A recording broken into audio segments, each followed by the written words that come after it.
L'évangile doit immerger dans tous les milieux, et pas simplement proclamé parmi les habitués, les fidèles, adorateurs de Jésus. Animés dans l'esprit de confiance, nous devons mettre le message d'amour à portée de tous. Et c'est justement Internet toujours qui peut proclamer le message de Dieu à tous et à toutes à profusion, aussi rapidement. Le Seigneur désire que nous projetions nos audios, nos messages d'amour. Ces témoignages ne peuvent que attirer la curiosité, pousser, motiver les gens à s'intéresser un peu plus à ce personnage historique, divin, que le Seigneur Christ, à la fois homme, à la fois Dieu, venu pour sauver toute âme égarée. La stratégie essentielle est d'apporter chacun d'entre nous la petite pierre à l'édifice. Chacun d'entre nous doit servir de modèle, d'exemple, être le reflet de l'amour de Dieu. La prière, invoquer l'Esprit Saint, est la manière adéquate, efficace, pour être en relation avec la vérité que Jésus représente. Concentrons-nous sur Jésus. Prions pour ceux qui ne le connaissent pas encore. Faites un saut sur Internet, allez côtoyer la connaissance claire, pleine de sens, sur YouTube, que la voix des disciples de Jésus-Christ nous enseigne. L'amour tape à la porte de tous ceux qui connaissent cette chaîne. J'en suis témoin. Cette chaîne vous éclaire sur les bases à avoir pour vous-même. Dieu vous donnera la croissance, c'est lui qui fait grandir, éclore et épanouir.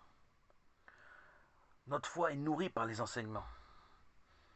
Et notre foi croît et grandit, se développe par Dieu lui-même. Notre esprit est plein de confiance, de joie de suivre le Seigneur. Nous ne sommes plus complices avec l'esprit du mal. Notre cœur est purifié, épuré, nettoyé.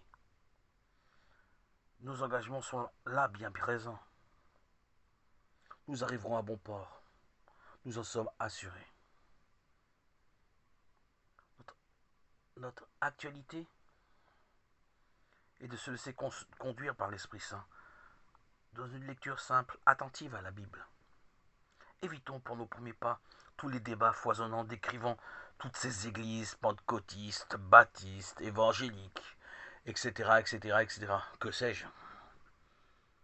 Notre approche doit être simpliste à nos débuts. Jésus est notre seul fondement, notre seul fondateur, autour duquel nous nous rassemblons. Nous nous organisons chacun d'entre nous pour former une communauté organisée dans un travail unique, commun, proclamer la parole. Le vrai évangile. Les yeux tournés tous, pas sur un prophète de pacotille ou que sais-je, un leader qui ne met que plein dans sa poche. Mais nos yeux doivent être tournés sur Dieu, lui seul, en qui nous mettons toute notre foi et notre espérance. Lui ne peut nous tromper. À toi, Seigneur, tout honneur et toute gloire pour les siècles des siècles. Gloire à Dieu au plus haut des cieux, et paix sur la terre aux hommes qu'il aime. Alléluia.